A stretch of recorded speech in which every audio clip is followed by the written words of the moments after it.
నమస్కారం, welcome to Suman TV. నేను గీతాంజలి. ప్రస్తుతం మనతో పాటు భారతీయ శంకరపీఠం వ్యవస్థాపకులు, ప్రముఖ ఆధ్యాత్మికవేత్త బ్రహ్మశ్రీ అన్నవరపు తిరుపతి మూర్తి అవధాని గురువు గారు ఉన్నారు. వారితో మాట్లాడదాం.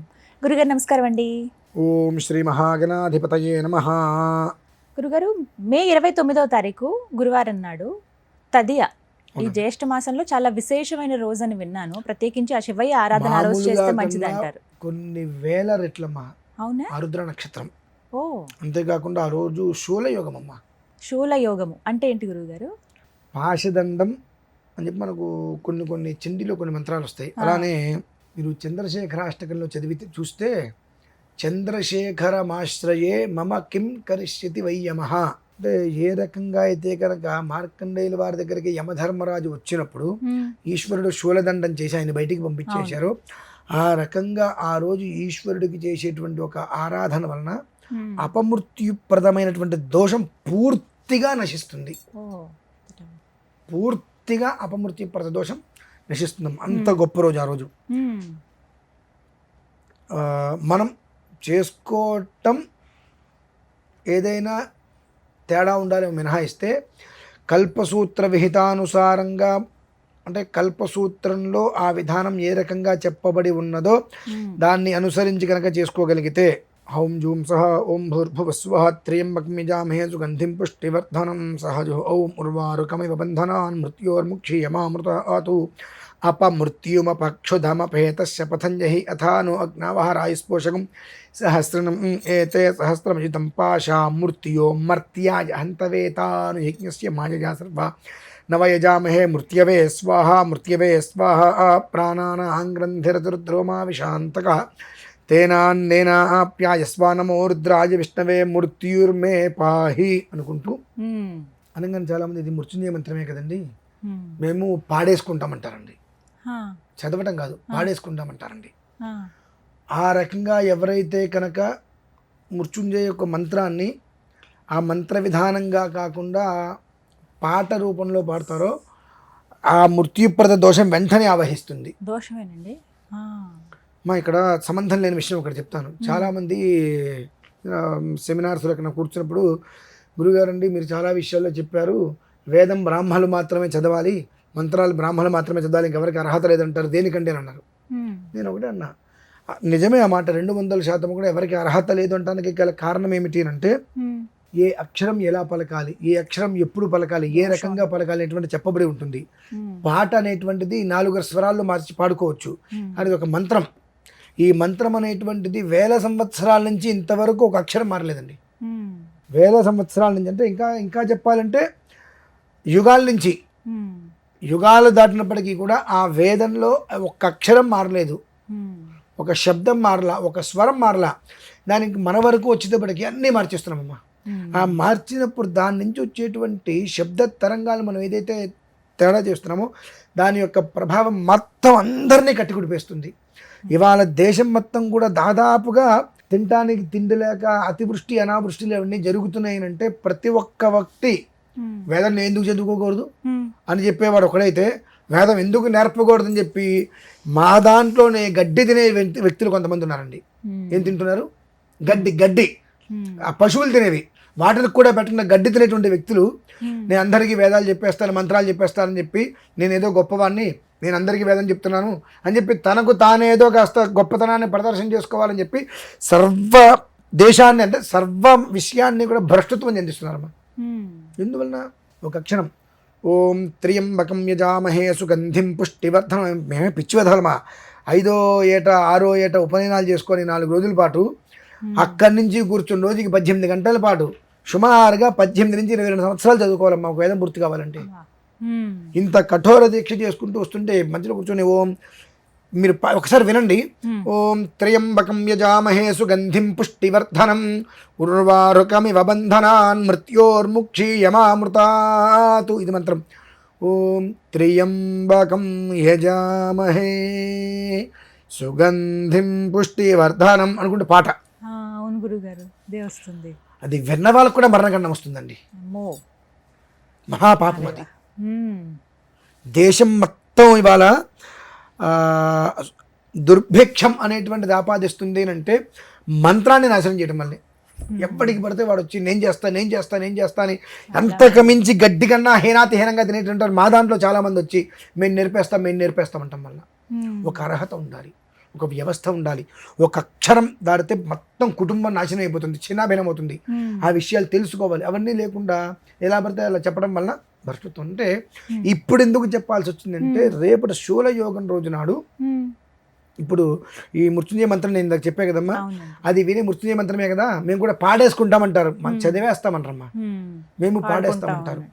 ఎప్పుడైతే దాన్ని ఉన్నటువంటి విధానాన్ని తప్పించి నువ్వు చేశావో మృత్యుగండం ఆపాదించేస్తుంది. చచ్చిపోవద్దు, ధర్మశాల మరణం వద్దు. మనం బ్రతికుంటే ఎట్లా అయినా సంపాదించుకుని రూపాయి తింటాం, చచ్చిపోతే ఎవరికండి ఇంకేముంటుంది. కాబట్టి అటువంటి మహాప్రళయ మృత్యుగండాన్ని చేత దూరం చేసేది దగ్గరకు తీసుకొచ్చేదండి అది. అంటే శూలయోగం. ఆ శూలయోగం అంటే శూలదండాన్ని నుంచి తప్పించే యోగం అదే, శూలం పెట్టి నీకు దండించే యోగం అదే.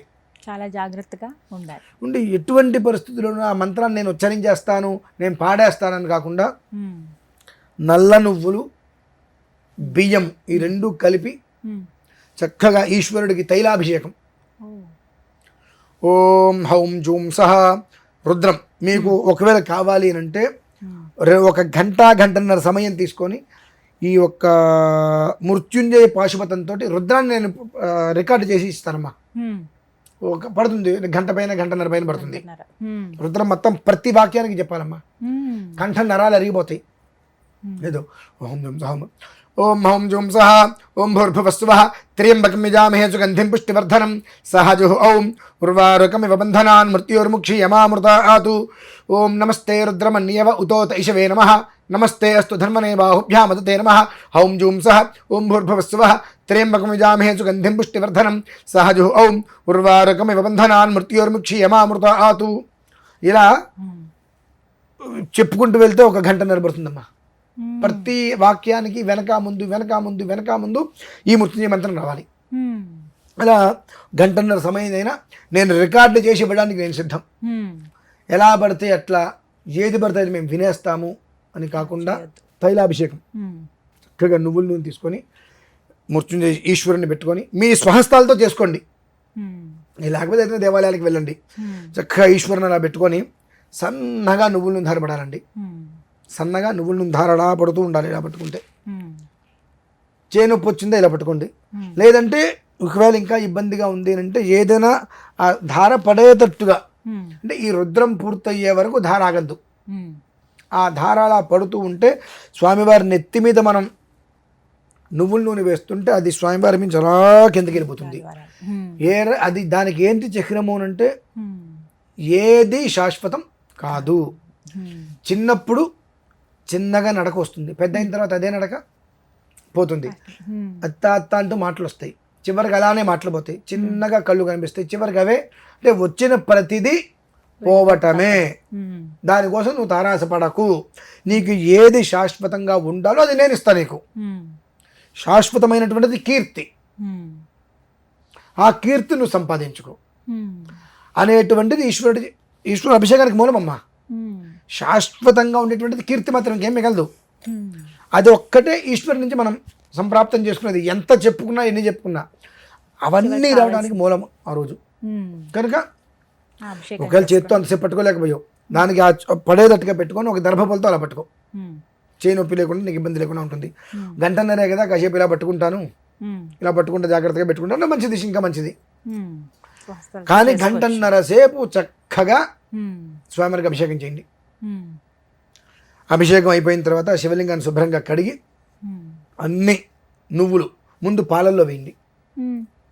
అన్ని నువ్వులు పాలల్లో వేసి దాంతో మృత్యుంజయ మంత్రంతో ఒక 11 సార్లు, లేదు 122 సార్లు ఓం హౌం జూం సహ ఓం భూర్భువస్సువః త్ర్యంబకం యజామహే సుగంధిం పుష్టివర్ధనం సహజుః ఔం ఉర్వారుకమివ బంధనాన్ మృత్యోర్ముక్షీయమామృతాతు.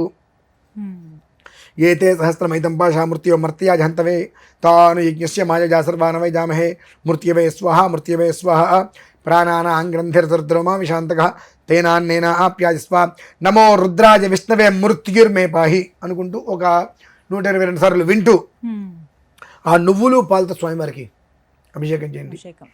ఇంకొక 15 నిమిషాలు శుభ్రంగా తీసేసిన తర్వాత ఓం భవాయ దేవాయ నమః అనుకుంటూ ఈ తిలాక్షతలతో అర్చన. ఏదైనా సరే ఈశ్వరనామం. శర్వాయ దేవాయ నమః, ఈశానాయ దేవాయ నమః అనుకుంటూ ఈశ్వరుని చక్కగా అర్చన చేసుకుని స్నేహ బీజ ఫలం అంటే స్నేహ ఫలాలు అంటే ఎండు ద్రాక్ష, కిస్మిస్సు, బాదం పప్పు ఇటువంటివి. ఇక కొబ్బరికాయ అన్నీ మామూలే. వెన్న పూసలో అవి పెట్టి నివేదన పెడితే దీనివలన ఒకటి ఎలాంటి పరిస్థితుల్లో మృత్యు గండం అనేటువంటిది ఆ కుటుంబంలో ఎవరికి రాదమ్మా. 2 అంతకు మించినటువంటిది మృత్యువు అంటే చనిపోవటం కదమ్మా. చక్కగా ఉన్న కుటుంబం విడిపోవడం కూడా మృత్యువే. చనిపోవడం ఇంకా మంచిది. చక్కగా ఉన్న కుటుంబం విడిపోవడం కన్నా చనిపోవడమే మంచిది. విడిపోతే జీవితకాలం వాడికి బాధే కదండి, మరణయాతన అంటారు దాన్ని. ఇలా ఆ స్నేహ బలాల నివేదన పెట్టి అది భుజించడం వలన అంటే ప్రసాదంగా తీసుకోవడం వలన ఏ పరిస్థితులలో కూడా కుటుంబంలో వియోగం అనేటువంటి ఉండదు. అంటే దూరం అయిపోవటం, అది దంపతులు కావచ్చు, ఎవరైనా తండ్రి కొడుకులకి ఎవరైనా దూరం అనేటువంటిది ఉండదు. ఒకవేళ ఏ కారణం చేతనైనా ఎవరైనా విడిపోయిన వాళ్ళని కలుసుకుంటారు. ఈ 2 భగవంతుడు ఇస్తారమ్మా. ఎప్పుడైతే ఆ స్వరాక్షర పదవృత్త వర్ణాలని ఏముందిలే నా ఇష్టం, ఆయన చెప్తా ఆయన చెప్పింది నేను వినాలా అనేటువంటి విషయంలో కనుక పుర్రెకు బుద్ధి అన్నట్టుగా ఎవరికి తోచినట్టుగా ఆ పాటలు నేను పాడుకుంటా అని చేస్తే మాత్రం దారేపోయేటువంటి ఆ మృత్యువును తెచ్చుకొని జేబులో పెట్టుకున్నట్టేనమ్మా. ఎవరు ఎట్లా కష్టం లేదు. అంత విశేషమైనటువంటి రోజు. దాన్ని నువ్వు ఎలా సద్వినియోగం చేసుకుంటావు అనేటువంటి విషయం ఇక నీ కర్మను అనుసరించి ఉంటుంది. బుద్ధే కర్మానుసారైన అంతేనమ్మా. విశేషమైన రోజు 29. ధన్యవాదాలు గురుగారు. నమస్కారం.